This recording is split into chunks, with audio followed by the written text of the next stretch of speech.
Welcome to a special NBA show with me, Max Whittle, and him, Premier League goalkeeper Asmir Begovic. Plenty to talk about today. Who takes the title, the Golden State Warriors or the Toronto Raptors? The New Orleans Pelicans, suddenly intriguing, but we start today with the LA Lakers. We can't stop talking about them because they can't stop talking. Asmir, Magic Johnson was on First Take a couple of weeks ago. What was your standout moment from that program? Well, Max, I mean, what an unbelievable interview it was. How can you pick just one quote from accusing Rob Pelinka of being a backstabber to many other things? But I think the one thing that stuck out to me was the fact that he talked to Jeannie Buss about taking the job. He talked to Jeannie Buss about being able to run his other businesses. Would he have to be there full time? She said no. Be Magic, do what you need to do. And I found that incredible because I think as an NBA executive, president of basketball operations, you have to be there full time. You have to be there every single day. I think now you can imagine someone like Daryl Morey, one of the best executives in the game, scouting somewhere in Lithuania for the next big talent. So I think that really astounded me, the fact that he was allowed to not be there full time. Maybe they could have used him in a different capacity. So I think that's the one quote that stuck out to me. And Magic knew what he was doing. The same day he went on the show, Frank Vogel was introduced as the Lakers head coach alongside Rob Pelinka. But Magic also talked about Jeannie Buss, obviously controlling owner. She has to streamline things now because we've heard a lot about Kurt Rambis, Linda Rambis, even Phil Jackson having says in who is the coach, who's working behind the scenes. What do you think Jeannie needs to do next? Because Magic is going to go away if he stops talking. The Lakers are still in a mess. Absolutely. I think you've nailed it on the head. Just too many people running the show, too many people involved in this whole process. In my opinion, what she needs to do is clean house. I think we forgot someone like Tim Harris. He's involved, someone with very little basketball experience. I think she needs to get rid of a lot of these people and really be Jeannie, be Rob Pelinka, be your head coach, and I think try and keep this thing to as simple as possible and let these guys make the decisions they need to. Tim Harris, of course, working in the business commercial side and saying that Luke Walton should stay while Magic wanted him fired. What do you make about the rumour as well that Jason Kidd going in as the assistant to Frank Vogel? He's obviously coached Giannis Antetokounmpo before, who we'll talk about later. Anything to that where Kidd's going to be there? Will Giannis go to the Lakers? I don't think so. But. Well, Max, in the NBA, we all like a conspiracy theory. I think that's the way it works. I would like to think not. I hope that Jason Kidd there is for his qualities. I think he maybe he's suited to this role. I think as a head coach, it's been difficult at times for him.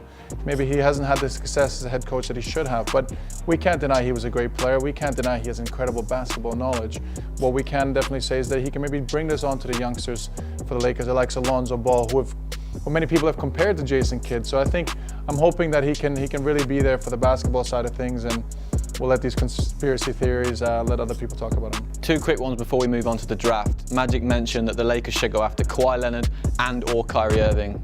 Either of those two for you? Who would you prefer on the Lakers? Well, I would prefer Kyrie Irving. I think we've seen before what Kyrie Irving and LeBron James in the same team can do together, the damage they can cause, and I think that puts them right up there with one of the best teams in the league if Kyrie Irving does decide to come to the Lakers. And this is what we talk about, simplifying the process. I think you have the owner, I think you have Rob Pelinka now running basketball operations, and you get LeBron James in the room with Kyrie, and this may be what is the selling point. I think all the other mess and the circus around it will be very difficult. One guy you haven't touched on is Kemba Walker. I think he would be an incredible fit for the Los Angeles Lakers, being the point guard that he is, being able to create his own shots, score, take the load off LeBron James. So I think he would be an incredible fit as well. And yes or no question, Magic says that LeBron James will absolutely win the chip with the Lakers. Do you think so or not? I think he can. I think he still can. There's no doubt about it. Listen, LeBron James, one of my favorite players. I would never doubt his abilities. If he can stay healthy, if they can give him a surrounding cast, obviously a lot of the trade talks around Anthony Davis. If they can get him an Anthony Davis, if one of the other free agents, like Kyrie Irving, Kemba Walker, can join him, then why couldn't this be a championship team? So the Lakers moved up to number 4 for the draft this summer. None of the worst 6 teams finished in the top 2 after the lottery. We have to start with not the New York Knicks, but the New Orleans Pelicans, who have got the number 1 pick for this summer. 18 years old, Zion Williamson. What do you think of this man-child? Well, he's phenomenal, isn't he? He's a phenom. He's someone who's going to change the direction of this franchise. Anyone who could get Zion will be over the moon, and I think he's someone who brings a lot of promise, going to bring so much hype to the game, and Yeah, if he does this thing, then of course he's going to be a game changer for the Pelicans, that's for sure. But I think the big question at the moment really is you've got 4 or 5 years with Zion, this is your window, and suddenly Pelicans are relevant. David Griffin has a massive job on his hands. He's taken a lot of credit for winning the lottery, even though it wasn't really anything to do with him. Davis, this is the question. Can he keep him? Should he keep him? We'll talk about the packages in a minute. Do you believe that David Griffin, given his credentials with the Cavaliers previously, that he can keep Davis? Well, one thing I know that you and I both like about David Griffin is the fact that he brings credibility to this franchise now. He has experience. He's won championships as an executive, so I think he brings an incredible amount of experience and knowledge to his job, and he's going to need it because figuring out this Anthony Davis situation isn't easy. My opinion, and it always has been, I think you sit down with him and his representatives and say, what is it, yes or no? Do you want to stay here long term, or do you not want to stay here long term? And if he says no, then I think you have to find a solution this summer to move on, because now with the #1 pick you have Zion Williamson, who he can build around, and he can be given the keys to your franchise for many years to come. So I think having that in your back pocket allows you to be a little bit more aggressive with Anthony Davis and say yes or no. And if it's the no, then you find the right solution, because one of the best examples recently has been the Indiana Pacers and Oklahoma City Thunder. You had a disgruntled star in Paul George. What do you want to do? He wants to leave, 1 year left.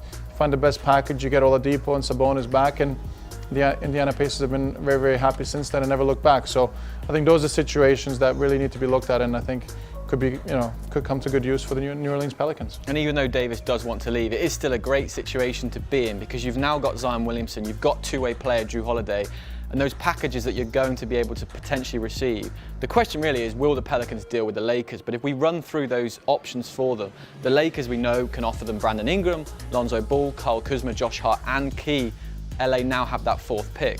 Boston, we know about Jason Tatum and Jaylen Brown, and the Knicks, Mitchell Robinson, Kevin Knox. But then you go down that list, Dennis Smith Jr., Frank Ntilikina, the 2 Mavericks first-round picks, we're not sure who they will be. Which of those 3 teams do you like if Davis is moved? Well, I think the package the Lakers can really offer to the New Orleans Pelicans is the best one. I think the fact that #4 pick has got great value. And I think those players, you talked about Ingram, Kuzma, Ball, they're quite proven players. They've been in the league 2 or 3 years now, and I think they can play. And you team that up with Zion Williamson with the #4 pick, I think this is a team that can almost be a playoff team right away. Why couldn't they be? And they can grow together, and I think they can build a core together. I think the New York Knicks package is very difficult to figure out, because those Dallas picks mean a lot, but the fact, we know Dallas is not a tanking team. We know that Dallas wants to be competitive, and with the likes of Luka Doncic and Porzingis, they could be a playoff team. So those picks maybe don't have the same value that we think. And as the likes of Boston, if they were to throw in Jaylen Brown and Jason Tatum, then I think maybe that could be a close second to the Lakers. I don't know what you think, but for me, it's the Lakers who are the best package. Lakers all day, and I don't think David Griffin, who has been given the keys to make this decision for himself, I don't think he's concerned about what happened over this past summer, the drama between the Pelicans and the Lakers. But moving down the list, #2, we've got the Memphis Grizzlies. Ja Morant is sitting right there, the point guard from Murray State. He's an exceptional talent. First college player ever to average 20 points and 10 assists in a single season. The question I want to talk about with Morant, though, Mike Conley, who has 2 years left on his deal with the Grizzlies, and well dressed here to talk about Mike Conley. That's right. A good suitor is the Phoenix Suns. He was a great player last year, 21 points, 6 assists. He's still a very good asset. Do they keep him as a mentor if they do draft Morant, which we expect to, or do they trade him away and move forward immediately? I think that you can touch on 2 things there. I think one, from a Grizzlies perspective, I think you'd like to move him on, because if he can really be given the keys to your franchise, someone you can build around, and the fact that the Phoenix Suns are sitting there at 6 in need of a point guard, need of a veteran point guard, someone who can mentor their young players and really maybe look to take the next step in their development is a Mike Conley. That's the person you get. I would offer that #6 pick to the Grizzlies. They get a 2 and a 6. They can rebuild. So I can really much see a deal happening there. I think it could really suit both sides, and both sides walking away from that sort of deal very, very happy. And remember the Grizzlies as well. Jaren Jackson Jr. is another young player they've got, so they're looking good if they keep Conley or they don't. Another suitors for Conley, Utah, potentially whatever happens with Rubio, and Toronto next season. We're not sure what happens to Kawhi Leonard. If he stays or if he goes, I do think that Conley is an upgrade on Lowry. #3 is RJ Barrett, probably, to the New York Knicks. Given that they thought they were going to get Zion, I must remind Knicks fans, 40% chance of getting the #1 pick means you have an 86% chance of not getting it. I'm sure Knicks fans will. Thank you very much for reminding them. Do you think they're going to accept Barrett with open arms, who was actually the consensus #1 pick before this college season began? Yeah, I mean, I think you can be very happy with RJ Barrett. Of course, I think he'll fit in there nicely. Depending on who they get in free agency, that could be a really nice pickup. But yeah, compared to Zion and what it means, what it could mean in New York, it's probably a little bit of a disappointment to them. But I think in the long run, RJ Barrett's going to be a very good NBA player, and I think they've got themselves a really good player at the number 3 pick. Right, let's take a look at the rest of the draft picks. We talk about the Lakers here because that is a trade asset for them. But you've got a couple of names on the list. We've got DeAndre Hunter, Jarrett Culver. Do they add shooting next to Lonzo Ball? Does LeBron James want another development player who's going to take 2 or 3 seasons when his contract is up to really get into the NBA? Or do they trade it? What do you think the Lakers are going to do? Well, I think ultimately we know that the Los Angeles Lakers are going to look to trade this number 4 pick. I think they're going to be very aggressive in that market to try and get proven players who've been accomplished and established in the NBAs to help LeBron and obviously chase that championship. So I think that'll be the first option. Second option, I think you'd like to go for some shooting. I think here, you look at players that could potentially fill that need. DeAndre Hunter, I don't see them drafting him just because they already have some players in his position. So it'll be interesting to see what happens. But I think you talked about Darius Garland from Vanderbilt, who can shoot. I would think Darius Garland is a very nice pick there. He's the best shooter out of this sort of next crop of players after the number 3 pick. So for me, I know he's only played 5 games at Vanderbilt. He had an injury, a meniscus injury. But overall, I think with his age and upside and the shooting that he can, providing the fact that the Lakers were one of the worst shooting teams in the league, especially 3-point shooting, he could really help in that aspect. And the Cleveland Cavaliers at number 5, I think the more intriguing thing to talk about here is not who they didn't get, because they could have had a top 3 pick, didn't end up with that. John Beilein, the 66-year-old new head coach of the Cavaliers, was previously with Michigan. That's a great gig. If you're at college and you've established a program, why he would leave? I understand that he had high expectations that the Cavs would pick up someone like a Zion, but now that they do not have a top 4 pick, do you think that was the right move for Beilein to go there? Well, I could see his thinking probably. You don't get a chance to go to the NBA every single day. He's probably achieved everything he thinks he can in Michigan, and this was the last chance to go to the NBA. From the Cavaliers' point of view, I thought maybe that was a bit of a surprising pick given the age that he is, 66 years old. I think maybe he's a younger coach, someone who can grow with the next core group of young players would have been a better choice. But at the same time, he has experience. He can mentor a lot of these younger players. And what do the Cavaliers do at 5? I think they have Colin Sexton. I think they go with someone like DeAndre Hunter, who's a bit more of an athletic big man who can go both ways, who I think can complement Sexton a little bit more. John Beilein tutoring Jordan Clarkson. Good luck with that, Mr. Beilein. You've talked about the Suns and the trade potentially, but there were rumours that if they did win the draft, they would actually select Morant, the point guard, over Zion, the man-child superstar. You sure, with Kobe White potentially from North Carolina, speedster point guard, is that something you would consider as a Suns fan? Well, again, I think if you can get a more proven player, I think this is the time now for the Phoenix Suns to look into that sort of option. Likes of Conley, likes of Lowry, maybe seeing what you can do to help these younger players, Devin Booker, and get some winning. I think the Phoenix Suns fans, as myself would say, over the last few years have been starved of a winning team. So I think getting someone who's a little bit more established would help that. But at number 6, the glaring need is a point guard. We know that, it's common knowledge. So Kobe White would fit that bill, and that's who I would see them drafting at 6 if they stayed in there. Just to throw one more into the fire, Memphis Grizzlies fans, you have finished second in a draft that selected LeBron James number 1 and Blake Griffin as well. So I hope they get this one. Yeah. This one Don't right. overthink it, Grizzlies. Don't overthink it. Suns too. Anyway, to the actual basketball games, because there is a reason why we have a draft, there is a reason why we have free agency, is to talk about basketball. The Golden State Warriors, their 5th consecutive NBA Finals appearance. The last time that happened, the Boston Celtics, between 1957 and 66. They made it 10 straight trips to the NBA Finals. Steve Kerr wasn't even born then. The moon landings that Stephen Curry doesn't even believe in were 8 years away. For the Raptors, this is their first ever Finals appearance. Looking forward to this one. Asmir, first of all, the most important direct matchup on the court for you in this series is who? Well, I think we could talk about the obvious players, Durant versus Leonard and all these kind of guys, Iguodala against Siakam, but I think for me, it's about the point guard matchup. I would definitely say Kyle Lowry has to step up in this series and really be effective against Steph Curry. In this series, we can't have 30-point Kyle Lowry and then 2-point Kyle Lowry. This is something where he has to be consistent and be very dependable and accountable this whole series, and has to slow down Steph Curry. So it's an incredible task to be effective on both ends of the floor, but something Kyle Lowry really has to do in this series for the Raptors to be successful. Yeah, I'm going Durant against Kawhi. I think that's a big matchup because you have to tire Kawhi Leonard out. And I think the way that the Warriors want to play Leonard this series is isolate him on offense and also tire him out on the defensive side. So Kevin Durant, important for that one. The Warriors are 32-4 since they signed Durant when he doesn't play and Curry does. I don't think we can say that they're better without Durant. I think that's a hot take. I don't like hot takes. But how would you classify the Warriors without Durant? Should he miss some games in this series? I wouldn't say they're better or worse, they're just different. You can see now in the playoffs when Kevin Durant has been missing, that they've gone back to the old school Warriors. We were sharing the ball, lots of movement, everybody's involved. Whereas I think when Durant's in there, he becomes the key of that offense. He's the one that runs everything goes through him. And again, it's a great asset to have, it's a great weapon to have. So either way, the Golden State Warriors are a formidable team. Draymond Green's motivation is really important to talk about with Durant out because we saw the tiff they had in December at the Staples Center against the Clippers. I think Green, alongside all of his Warriors teammates, just want to show, not just Durant, but the entire league, we did this before you came. We won a championship in 2015, and we can do it again. The bench. Now, the Raptors really only have rolled out 3 players in this postseason. Fred VanVleet, Serge Ibaka, and Norman Powell, who've been very up and down. VanVleet didn't get going till he had his second child in the Bucks series. Against the Warriors, you're looking at guys like Quinn Cook, Jordan Bell, Sean Livingston, and Alfonso McKinney has been important too. Who has the better bench? Because we've talked about the Bucks' depth in the conference finals, but now it's the Raptors. Yeah, I think that in this matchup, I don't see much difference. I think they're two very even benches. I think the Warriors guys have really stepped up in this playoffs and been accountable and someone they can rely on and really depend on. So I don't see much of a difference there. I think in terms of talent.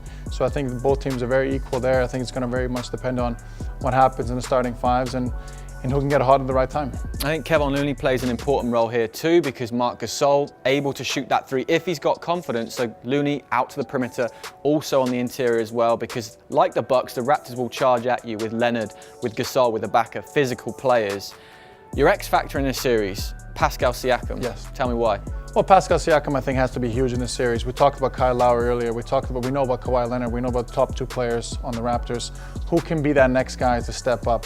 With the sort of ammunition the Warriors have and the guys they have on their team, you're going to need that number 3, 4, and 5 guys to really step up and be great players in this series. I think Pascal Siakam has that potential this year, nominated for Most Improved Player. I think he's the one who has the potential to really step up and give you 25, maybe even 30 some nights. And if he does that, then it gives the Raptors a heck of a chance of winning. And I'm going with Looney again. 13.2 points and 8.6 rebounds per 36 minutes. We have to talk about Kawhi Leonard. First of all, we saw what happened in that Bucks series. Is he healthy? Well, it'll be interesting. I think he's going to be tired, that's for sure. Warriors are coming off 9 days of rest, which is for a veteran team incredible. We sometimes actually don't give Steve Kerr the credit he deserves because how he's managed these guys through the season, managed them for the marathon, not the sprint, to really peak at this time has been incredible. And you can see with Kawhi Leonard, he missed a lot of basketball last year. I know he's been paced throughout the season to be ready for this time, but still, going this deep in the playoffs isn't easy, and he will be tired, but he's a machine. He's a guy who I think can play through this fatigue and really be, the great player that he is. And it was a fantastic comeback by the Raptors, who were 2-0 down in that Bucks series. We saw those losses they had in Milwaukee to start the series. Leonard was isolated. He was trying to go 1-on-5. The Bucks were swarming him. His passes were late. He's not a great playmaker, we know that, but the Raptors teammates didn't want to shoot either. In games 3 and 4 that they won back in Toronto, he was very much sharing the ball. Drive, kick again, shot. The Warriors are going to try and force him into that. How will they defend him to get him into that funnel? Do you think that's the way they'll go with it? That's the way they're going to start off with. Let the other guys beat us. I think that'll be the motto for the Warriors, and that's where, for me, Kyle Lowry, Pascal Siakam, Marc Gasol, those guys are incredibly big because if they can hit those shots, then it will force the Warriors to go 1v1 and have to defend Kawhi Leonard 1v1, and that's when Kawhi then can be very dangerous and really take his game to the next level. And Kawhi had his moment, his Raptors moment against the Sixers with the 4 bounce shot that went in. I'm going to ask you if you think he's staying and whether that shot has anything to do with his decision. Well, I think they'll have an impact. I think the fact that he's gone to the finals and he's been able to achieve with the Raptors what he has is going to play a role. But ultimately, I just can't see Kawhi Leonard staying in Toronto for the long term. I think he's going to want to go to LA, want to go back to California, most likely to the Clippers, we all believe. So I don't see him staying there long term, but hey, it's the NBA. Anything can happen at any time, so I wouldn't rule it out. But I think the bigger chances for him to leave Toronto. Raptors, Warriors, prediction from you? My prediction is Warriors in 5. I am agreeing with you on that one, but do not bet based on anything we have said. You can get in touch with Asmir at Asmir1 on Twitter. I'm at Max_Whittle. Make sure you follow NBA UK and Sky Sports NBA throughout the NBA Finals. Thanks for watching.